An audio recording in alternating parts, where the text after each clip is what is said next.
Hello friend, कैसे हैं आप सब। आई होप आप सभी बहुत अच्छे होंगे। तो फ्रेंड, आज हम लोग एक बहुत ही खास जानकारी के ऊपर बात करने वाले हैं। आप वीडियो के लास्ट तक बने रहिएगा, आपको पूरा जानकारी मिलेगा। बहुत बच्चे को पता भी नहीं है कि कैसे इस साल का पढ़ाई होगा महाविद्यालय में, तो पूरा वीडियो के लास्ट तक बने रहिएगा, आपको पूरा जानकारी मिलेगा। आपको पता भी होगा कि इस साल जो ग्रेजुएशन की पढ़ाई होगी, महाविद्यालय की जो पढ़ाई होगी, वो सेमेस्टर एग्जाम में होगा। और दूसरी बात, वो 3 साल का नहीं होगा बल्कि 4 साल होगा। तो इसी को सभी चीज़ को हम लोग समझने वाले हैं आज के वीडियो में। तो चलिए बात करते हैं, हम लोग देखते हैं। देखिए, पहले हम लोग क्या करते थे, 3 साल जैसे कॉलेज करते हैं, राइट ना। तो जो विद्यार्थी 1 साल का कॉलेज करते थे उनको कोई उनका वैल्यू नहीं रहता था, या जो 2 साल कर लेते थे उनका भी कोई वैल्यू नहीं रहता था। जब तक उनको 3 साल कंप्लीट नहीं करवाया जाता है तब तक उनका वैल्यू नहीं रहता है, राइट ना। तो अब ऐसा नहीं होगा। जो विद्यार्थी 1 साल करेगा उनका भी वैल्यू होगा, जो 2 साल करेगा उनका भी वैल्यू होगा, और जो 3 साल करेगा उनका भी वैल्यू होगा, और जो 4 साल करेगा उनका भी वैल्यू होगा। तो चलिए बात करते हैं हम लोग ग्रेजुएशन के ऊपर। देखते हैं आज के जो हमारा आप सबके लिए जो संदेश है क्या है। NAP 2020। एन का मतलब होता है नेशनल, ई का मतलब होता है एजुकेशन, पी का मतलब होता है पॉलिसी 2020। ये लागू हो गया था 2020 में। कोरोना काल चल रहा था। अगर कोरोना काल बंद हो गया रहता पहले तो ये लागू हो गया रहता, लेकिन कोरोना काल थोड़ा लंबा चला गया तो ये हमारा जो पॉलिसी हो थोड़ा लेट चला गया, राइट। देखते हैं NAP, इनको कई लोग बोल देते हैं न्यू एजुकेशन पॉलिसी भी कह सकते हैं, ठीक है। तो ये पूरा नेशनल मतलब राष्ट्रीय स्तर पर पूरा ये चेंज होने जा रहा है, राइट ना। देखो, अब जो ग्रेजुएट होगा वो हमारा 4 साल का हो गया। कितना साल का हो गया? 4 साल का। देखेंगे कैसे। जो विद्यार्थी 1 साल करेगा पढ़ाई, ठीक है, उनको मिलेगा सर्टिफिकेट, ग्रेजुएट सर्टिफिकेट मिलेगा, राइट। और जो विद्यार्थी 2 साल करेगा महाविद्यालय में पढ़ाई, उनको ग्रेजुएट डिप्लोमा का कार्ड मिलेगा, मतलब उनको सर्टिफिकेट मिलेगा, राइट ना। और जो विद्यार्थी 3 साल पढ़ाई करेगा महाविद्यालय में, उनको ग्रेजुएट डिग्री मिलेगा। जो जॉब के तैयारी के लिए या कुछ कंपटीशन एग्जाम की तैयारी के लिए या जॉब करने के लिए कहीं चले जाते हैं तो यहाँ ये 3 साल कर सकते हैं। उनके बाद ये जो 4 साल वाला है, 4 साल अगर पढ़ाई करना चाहते हैं, आगे रिसर्च में जाना चाहते हैं, तो उनको मिलेगा ग्रेजुएट रिसर्च का सर्टिफिकेट मिलेगा, राइट। तो ये हमारा कुछ सिस्टम है, यहाँ पर लिखा गया है कि 1 साल करने वाला विद्यार्थी को सर्टिफिकेट मिलेगा, 2 साल करने वाला को डिप्लोमा मिलेगा, 3 साल करने वाला विद्यार्थी को डिग्री का प्रमाण पत्र मिलेगा, और जो 4 साल करेगा उनको रिसर्च का प्रमाण पत्र मिलेगा, राइट। ये बातें आपको समझ में आ गई होगी। अब इनका खासियत क्या है, इससे हमको फायदा क्या मिलने वाले हम लोग देखेंगे स्टेप बाय स्टेप, राइट ना। देखिए, यहाँ जो पीजी का बात करेंगे, पीजी का मतलब होता है पोस्ट ग्रेजुएशन, स्नातकोत्तर कहते हैं, राइट ना। जो BSc के बाद या BA के बाद जो 3 साल के बाद किया जाता था, राइट ना, ये हमारा पीजी कहलाता है। तो पीजी हमारा कैसा होगा, जो विद्यार्थी रिसर्च किया है, मतलब जो 4 साल पढ़ाई किया है, उनको पीजी 1 साल का करना होगा, राइट ना। टोटल मिला के कितना हो जाएगा, रिसर्च में 4 साल लगा और 1 साल पीजी करेगा तो ये हो जाएगा हमारे पास 5 साल, राइट। पहले भी 5 साल का होता था। जो विद्यार्थी, अब देखिए यहीं पर समझेंगे, जो विद्यार्थी डिग्री किया है, अब वो रिसर्च में नहीं जाना चाहता है तो 2 साल उनको करना पड़ेगा पीजी, मतलब यहाँ भी हो जाएगा 3 साल का डिग्री और 2 साल का हमारे पास क्या हो जाएगा, पीजी। टोटल मिला के पीजी मिला के कितना हो जाएगा, 5 साल, राइट। तो पीजी करने में पहले भी 5 साल लगता था, 3 साल का ग्रेजुएशन और 2 साल का पीजी, राइट। यहाँ भी पीजी में वही होगा कि डिग्री अगर जो विद्यार्थी 3 साल किया है ना, तो 2 साल उनको लगेगा पीजी करने में। टोटल मिला के पीजी 5 साल होगा। पहले भी 5 साल होता था और अभी भी। जो विद्यार्थी, अब ऐसा नहीं होगा कि जो 3 साल करके 1 साल पीजी करेगा, ऐसा नहीं होगा, राइट ना। तो अगर यहाँ 4 साल किया रहेगा तो यहाँ 1 साल करना होगा, और यहाँ 3 साल किया रहेगा तो यहाँ 2 साल करना होगा, मतलब ये टोटल मिला के पीजी हमारा 5 साल लग जाएगा पीजी करने में, राइट ना। तो इनका फायदा क्या होगा हमको, देखिए, मान लीजिए कोई विद्यार्थी कारणवश 1 साल पढ़ के कहीं चला गया, मान लो उनकी परिस्थिति खराब है, कहीं चले गए, राइट ना। तो जो 1 साल करके जो डिग्री पहले मिलते थे उनका कोई वैल्यू नहीं रहता था, तो उनको सर्टिफिकेट मिलेगा तो उनका वैल्यू रहेगा, राइट। ये हमको बहुत बड़े फायदा देगी, राइट ना। अगर कोई विद्यार्थी 2 साल पढ़ने के बाद कहीं चला गया कुछ कारणवश, तो 2 साल पढ़ने के बाद भी जो उनको मिलेगा, क्या मिलेगा हमको, डिप्लोमा मिलेगा, राइट ना। तो उनका भी वैल्यू रहेगा, ठीक है। तो ये यहाँ पर उनका वैल्यू एक सिस्टमेटिक तरीके से चलने वाला है, ठीक है। अब पहले जैसे नहीं रहेगा। अब बात करते हैं एमफिल के ऊपर, ठीक है। एमफिल जो हमारा ये ख़त्म कर दिया गया है, राइट ना, ये एमफिल अब नहीं होगा, ठीक है। अब बात करेंगे एक सबसे बड़ी कोर्स, इसका नाम है पीएचडी, ठीक है। तो जो पीएचडी कोर्स करने वाले जो विद्यार्थी रहेंगे उनको पीएचडी 3-4 साल के बीच में लग सकता है, राइट। इसमें कोई चेंज नहीं किया गया है। पीएचडी मिनिमम 3 साल का रहेगा और मैक्सिमम आपका 6-7 साल तक जो आपका गाइडलाइन बोलेगा यूनिवर्सिटी के अनुसार उसके अनुसार होगा, ठीक है। तो इनको बंद कर दिया गया पीएचडी एमफिल को और पीएचडी को, ये जो पहले से ही चल रहा है इसमें कोई चेंज नहीं किया गया है। आई होप ये आपको क्लियर समझ में आया होगा। आप चाहेंगे तो स्क्रीनशॉट ले सकते हैं। तो चलिए फ्रेंड, इसके बाद हम लोग न्यू एजुकेशन जो पॉलिसी है, मतलब नेशनल एजुकेशन जो पॉलिसी है 2020, इसके आगे हम लोग जो गाइडलाइन बता रहे हैं, कैसे कैसे एग्जाम लिया जाएगा, कितना सेमेस्टर होगा, हम लोग पूरे बात करेंगे। वीडियो के अगले पार्ट की ओर आगे बढ़ते हैं। तो चलिए डियर स्टूडेंट, वीडियो के अगले पार्ट की ओर आगे बढ़ते हैं। आप पूरा वीडियो के लास्ट तक बने रहिएगा, तभी आपको पूरा समझ में आने लगेगा। देखते हैं एनईपी 2020 क्या कहता है। देखिए, ये जो हमारा कोर्स है ना, ये 3 से 4 साल हो गया, ठीक। मतलब 3 साल जो करेगा है ना, उनको 6 सेमेस्टर एग्जाम दिलाना पड़ेगा, मतलब 1 साल में 2 सेमेस्टर, राइट। और जो 4 साल करेगा उनको कितना सेमेस्टर दिलाना होगा? 8 सेमेस्टर, ठीक है। ये हमारा पहली खासियत है एनईपी का। दूसरा, मल्टी डिसिप्लिनरी कोर्स होगा कैरिकुलम, मतलब इनमें बहुत सारे, जैसे मान लीजिए इसका मतलब ये होगा, मान लीजिए कोई साइंस वाला विद्यार्थी है जो मैथ्स, फिजिक्स और केमिस्ट्री लेके पढ़ता है, मान लीजिए, राइट ना। अगर उनको मन कर रहा है कि वो कहीं भूगोल लेके पढ़ेगा या हिस्ट्री लेके पढ़ेगा, तो कोई एक मल्टीपल सब्जेक्ट के रूप में कोई और जो बीए आर्ट वाले जो बच्चे हैं उनका सब्जेक्ट को लेके पढ़ सकते हैं, राइट ना। ये इनकी खास बात होगी, राइट ना। आपको समझ में आ रहा होगा। जैसे मान लीजिए कोई आर्ट वाला बच्चा है या उनको कला पढ़ने की शौक है, अगर उनको लग रहा है कि मुझे केमिस्ट्री लेके पढ़ लेना चाहिए क्योंकि मैं केमिस्ट्री पढ़ाता हूं, तो उनको लग रहा होगा कि मैं केमिस्ट्री लेके पढ़ लूं, तो वो एक सब्जेक्ट एडिशनल सब्जेक्ट के रूप में एक सब्जेक्ट को लेके अच्छी तरीके से उसको पढ़ सकते हैं। मेरा मतलब ये होगा कोई भी जो सब्जेक्ट होगा वो दूसरे सब्जेक्ट पढ़ने वाले विद्यार्थी होंगे, उनका कोई एक पेपर को सेलेक्ट करके यहाँ पढ़ सकता है। अगला है लर्निंग आउटकम बेस्ड फ्रेमवर्क होगा। लर्निंग का मतलब क्या होगा? आज के टाइम में जो जीता वो सिकंदर नहीं है, जो सीखा वो सिकंदर है। मेरा मतलब ये है कि आज का जो पढ़ाई होगा, जो एजुकेशन होगा, वो लर्निंग आउटकम होगा। लर्निंग करने का मतलब सीखने को ज़्यादा प्राथमिकता दिया जाएगा, रटन विद्या को ज़्यादा हम लोग प्राथमिकता नहीं देंगे, है ना। ये हमारा रोट लर्निंग की ओर नहीं लेके जाएगा, ये हमारा फ्लेक्सिबल की ओर लेके जाएगा। फ्लेक्सिबल का मतलब होगा ये रिजिड हमको नहीं पढ़ना है, मतलब चीज़ों को हमको अच्छी तरह से समझना है, लर्न करना है। लर्न मतलब हमको उन चीज़ों को कैसे करना है, सीख के करना है, राइट ना। तो इनकी ओर ये ध्यान दे रहे हैं, मतलब एनईपी 2020। अगला है क्रेडिट बेस्ड कोर्स कैरिकुलम। इसका मतलब ये होगा, जैसे हमको अंक मिलता था, जो नंबर मिलता था, उनको यहाँ पर देंगे, अब क्रेडिट देंगे। क्या देंगे? क्रेडिट, कि कितना नंबर पाने वाला विद्यार्थी को कितना क्रेडिट मिलेगा और ज़्यादा नंबर पाने वाले विद्यार्थी को कितना क्रेडिट मिलेगा, अर्थात पहले सेमेस्टर पास करने के लिए उनको कितना क्रेडिट चाहिए, ये इनको क्रेडिट नाम दे दिया गया है। अगला है चॉइस करना है बेस्ड क्रेडिट सिस्टम। आप अपने अनुसार से चूज कर सकते हैं जो आपको सब्जेक्ट लेने की मन कर रहे हैं। जैसे मैंने यहाँ पर आपको बताया मल्टीप्लिनरी कोर्स, राइट ना। अगर आपको लग रहा है कि अगर आपको कोई और सब्जेक्ट को चूज करना है, सेलेक्ट करना है, तो ये आपके चूज के अनुसार होगा कैसे आप उनको सेलेक्ट करते हैं, राइट ना। ये इनकी बहुत बड़ी खासियत है। एक लास्ट और है मल्टीपल एंट्री एग्जिट। जो विद्यार्थी मान लो कहीं 3 साल के लिए कहीं बाहर चला गया, 2 साल पढ़ के, राइट ना, तो 4 साल बाद अगर आके भी पढ़ना अगर चाहे तो भी वो पढ़ सकता है। मतलब यहाँ पर कोई दूसरा महाविद्यालय जाके पढ़ सकता है या फिर कोई दूसरे और यूनिवर्सिटी में भी जाके वो पढ़ सकते हैं। मतलब यहाँ पर फ्री कर दिया गया कि आप कहीं भी एंट्री ले सकते हैं 8 साल के दौरान में, राइट ना, और एग्जिट भी ले सकते हैं। कोई दूसरे महाविद्यालय में जाके आप छोड़ भी सकते हैं या फिर कर सकते हैं। मेरा मतलब यह है कि कोई विद्यार्थी मान लीजिए 2 साल पढ़ के या 3 साल पढ़ के छोड़ दिया, 1 साल अगर पढ़ा और 2-3 साल पढ़ के कारणवश छोड़ दिया गया, तो वो विद्यार्थी चाहेगा मैंने 1 साल पढ़ा था, राइट ना, अब मुझे और आगे पढ़ाई को कंटिन्यू कर लेना चाहिए, मेरी कंडीशन ठीक हो गई, तो वहां पर वो फिर एंट्री ले सकते हैं, राइट ना, और एग्जिट भी कर सकते हैं। जैसे इनके पहले भी मैंने आपको समझाया था, ठीक है। तो ये बातें आपको समझ में आ गई होगी। एनईपी 2020 कौन कौन चीज़ों पर बात करती हैं। चलिए अब इसके बाद हम लोग एक महत्वपूर्ण पार्ट की ओर आगे बढ़ते हैं। आप वीडियो के लास्ट तक बने रहिएगा। इसके अभाव में हो सकता है आपसे कुछ गलती हो जाए, तो वो गलती आपको करनी नहीं है। चलिए अगले पार्ट की ओर आगे बढ़ते हैं। आप स्क्रीनशॉट ले सकते हैं।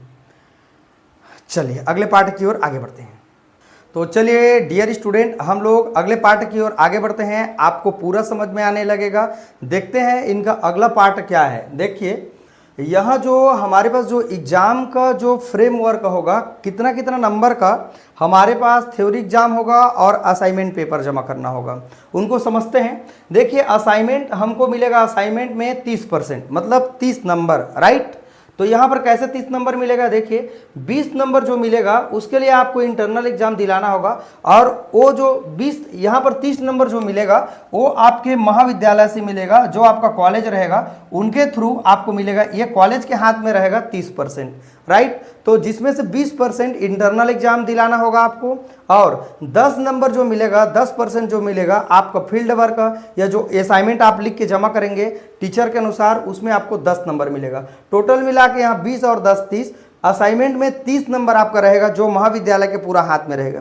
इससे होगा कि आप बच्चा फेल ही नहीं होगा। तो बच्चा फेल ही नहीं होगा तो कॉलेज छोड़ेगा नहीं। बहुत बच्चे फेल होने के वजह से छोड़ देते हैं, तो इसमें फेल होने का चांस पूरा कट गया, राइट ना। मतलब बच्चा एक तरह से फेल होगा ही नहीं, ठीक है।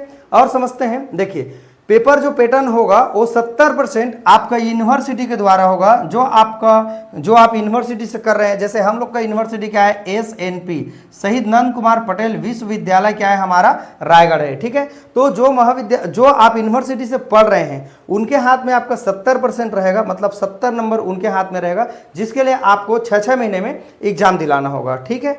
अब देखते हैं हम लोग, ये सेमेस्टर वाइज प्रमोशन होगा। कैसे होगा सेमेस्टर वाइज प्रमोशन, समझते हैं इसको। देखिए, ओड सेमेस्टर, ओड का मतलब क्या होता है आप जानते हैं, यहाँ पर जो विषम संख्या है, राइट ना। तो यहाँ विषम संख्या कैसे है, इनको एक नाम दे दिया गया है सेमेस्टर को।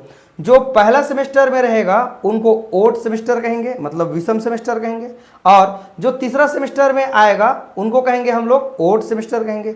जो 5वां सेमेस्टर जाएगा उनको भी हम लोग क्या कहेंगे, ओड सेमेस्टर कहेंगे। मतलब ये हमारा होगा विषम सेमेस्टर। अब डायरेक्ट प्रमोशन कैसे होगा देखते हैं जरा। इवन सेमेस्टर, इवन का मतलब होता है सम सेमेस्टर क्या होगा हमारा, 2 होगा, और यहाँ पर क्या हो जाएगा, ये 4 है, ठीक है। ये हमारा कौन सा सेमेस्टर होगा, 4 सेमेस्टर, और ये हो जाएगा हमारे पास 6 सेमेस्टर, राइट। तो इस तरह से हम समझ पाएं कि डायरेक्ट प्रमोशन कैसे होगा। तो यहाँ पर प्रमोशन का तरीका है हमारे पास, जो हमारे पास 2 तरह का सेमेस्टर होगा। जो विद्यार्थी फर्स्ट सेमेस्टर में रहेगा उनको विषम सेमेस्टर कहेंगे, और जो 3rd और 5th रहेगा उनको भी हम लोग क्या कहेंगे, विषम कहेंगे, राइट ना। लेकिन सम किसको कहेंगे, सम सेमेस्टर में वो विद्यार्थी होंगे जो सेमेस्टर 2nd रहेंगे या 4th रहेंगे या 6th रहेंगे। ये बात आपको समझ में आ गई होगी। और आगे से समझते हैं। देखिए, जो सेमेस्टर है हमारे पास सेकंड सेमेस्टर में प्रमोशन होकर कैसे जाएंगे विद्यार्थी, तो देखिए मिनिमम उनका 50% होना चाहिए। कितना परसेंट होना चाहिए, 50%। क्रेडिट किस में होना चाहिए, पहला सेमेस्टर में। पहला सेमेस्टर जो आपको मिला रहेगा उनमें क्रेडिट उनका 50% होना चाहिए पहला सेमेस्टर का, और वो प्लस करेगा सेकंड सेमेस्टर में। मतलब वो सेकंड सेमेस्टर में जाने के लिए आपको पहले सेमेस्टर का 50% क्रेडिट हमको चाहिए, राइट। अब ये देखते हैं सेमेस्टर 4 में कैसे जाएगा। तो फिर वैसी होगा कि 3rd सेम का कितना होना चाहिए, 3rd सेमेस्टर का 50% क्रेडिट होना चाहिए 4th सेमेस्टर के साथ में। मतलब 4th में जा रहे हैं तो मतलब यहाँ बच्चा फेल नहीं होगा, पढ़ते रहेगा। अगर मान लो बच्चा कम भी अगर नंबर ले आया, ठीक है, तो वो फर्स्ट सेमेस्टर को अगर अच्छे से नंबर से नहीं क्रॉस किया है तो वो सेकंड सेमेस्टर में जा सकता है, और आपको वेट करना नहीं पड़ेगा। जैसे हमारे ईयरली एग्जाम होते थे तो वेट करते थे, राइट ना, कि जब तक फर्स्ट ईयर का हमारे पास रिजल्ट आएगा नहीं तो उसके बाद हम लोग प्रमोट नहीं कर सकते। इसमें ऐसा नहीं होगा। अब कैसा होगा, जैसे आप फर्स्ट सेमेस्टर दिला लिए, 8-10 दिन के बाद में आप बिल्कुल सेकंड सेमेस्टर के लिए एडमिशन लेके आगे पढ़ाई को कंटिन्यू कर सकते हैं, राइट ना। जो बच्चे घूमते थे, साल में एक बार पेपर दिलाते थे, नींद से कब जगते थे, जैसे मार्च में पेपर होना है, राइट ना, तो बच्चे कब जगते थे, दिसंबर या जनवरी में जगते थे, राइट ना, और 2-3 महीना पढ़ाई कर लेते थे और इस तरह से पढ़ाई को कंटिन्यू रखते थे। लेकिन अब इसमें ऐसा नहीं होगा। हर 6-6 महीने में एग्जाम होगा तो बच्चे अब पढ़ाई से भागेंगे नहीं, राइट ना, क्योंकि हर 6 महीने में पेपर होगा तो बच्चे के पास टाइम ही नहीं रहेगा। 2 महीना 3 महीना पड़ेगा फिर उनको पेपर दिलाना होगा, 2 महीना 3 महीना पड़ेगा फिर पेपर दिलाना रहेगा। मतलब बच्चा एक पढ़ाई में पूरी तरह से इन्वॉल्व हो जाएगा, राइट ना। तो ये बातें आपको फ्रेंड समझ में आई होगी। अब हम लोग सबसे इंपॉर्टेंट पार्ट की ओर आगे बढ़ेंगे कि कितने नंबर में बच्चे पास होंगे और कितने नंबर में बच्चे फेल होंगे। तो चलिए फ्रेंड, हम लोग अगले पार्ट की ओर आगे बढ़ते हैं। ये सबसे इम्पॉर्टेंट है, हर बच्चे को इसके बारे में नॉलेज होना चाहिए और वो भी पहले से पहले नॉलेज होना चाहिए, तभी आप अपने प्लान में सक्सेस होंगे, राइट ना। चलिए देखते हैं हमको यहाँ पर देखिए, letter grade and grade point कैसे मिलेंगे, है ना। तो देखेंगे the semester grade point average, इनको लिखते हैं SGPA। एस का मतलब सेमेस्टर होगा, जी का मतलब ग्रेड होगा, पी का मतलब पॉइंट होगा, ए का मतलब क्या होगा, एवरेज होगा, राइट।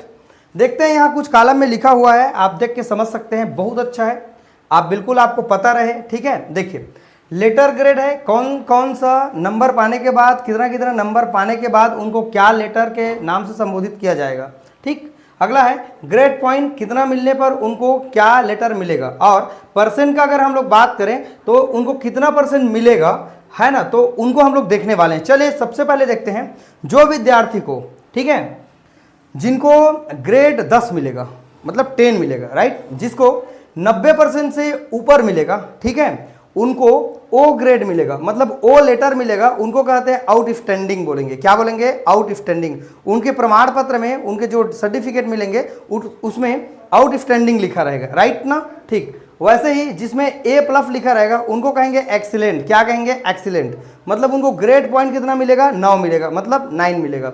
और जिनका परसेंट का बात करें तो उनको एबव 80 से 90% के बीच में होना चाहिए, राइट। फिर देखते हैं ए लिखा रहेगा उनके सर्टिफिकेट में, उनको कहेंगे वेरी गुड। वेरी गुड का मतलब उनका ग्रेड पॉइंट होगा 8, और यहाँ उनका परसेंट बनेगा 70 से 80% के बीच पाने वाले विद्यार्थी को मिलेंगे, क्या मिलेंगे, वेरी गुड। वैसे ही यहाँ पर लिखा हुआ है B+। B+ का मतलब क्या होगा, गुड होगा।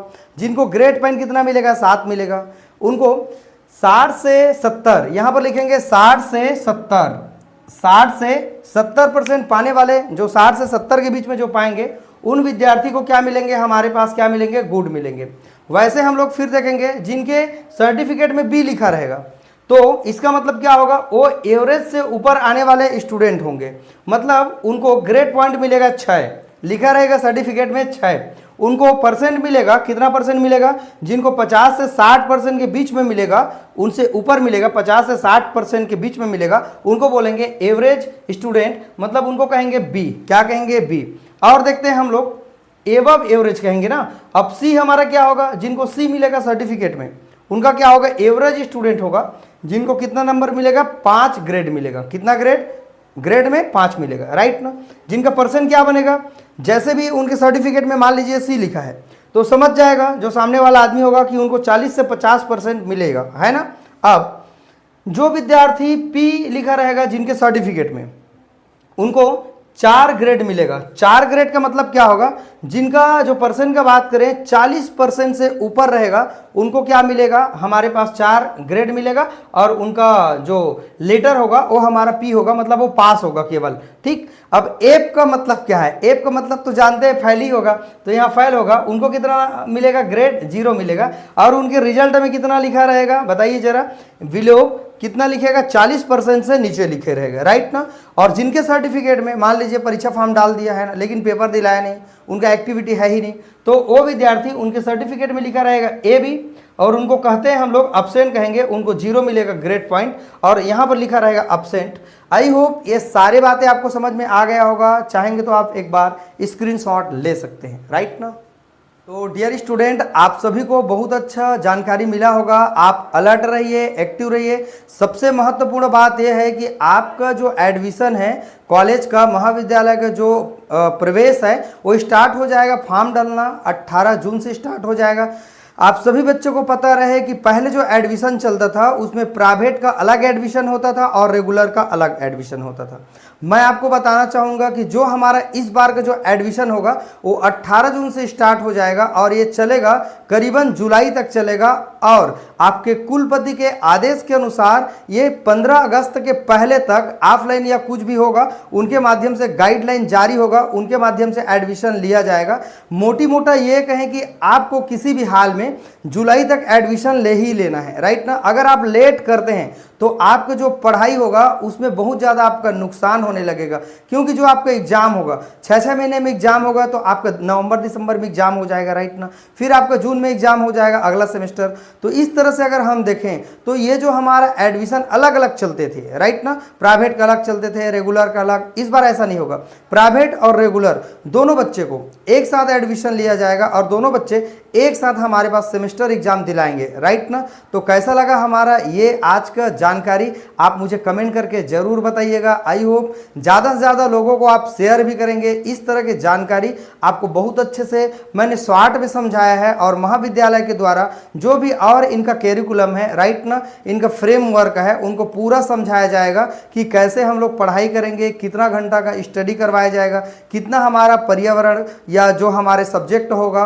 उस पर बात करेंगे। पूरे सारे डिटेल आपके महाविद्यालय को प्रेषित कर दिया गया है यूनिवर्सिटी के द्वारा, तो जरूर आप जानकारी लीजिए। और ये जो मैं आपको जानकारी दिया हूँ आई होप आपको अच्छा भी लगा होगा, राइट ना। तो ये आपका शॉर्ट में आपको इस तरह से जानकारी आपके पास होना चाहिए। तो एडमिशन के लिए आप एक्टिव रहें, अलर्ट रहें, ज़्यादा से ज़्यादा लोगों को शेयर भी करिएगा। अगर आप पिछड़ जाएंगे तो आपको सीट ही नहीं मिलेगा, क्योंकि आपके लिए बार बार पोर्टल नहीं खोला जाएगा एडमिशन के लिए, राइट ना। क्योंकि अगर ऐसे करेंगे तो जो आपका जो सिस्टम है वो गड़बड़ हो जाएगा, राइट ना।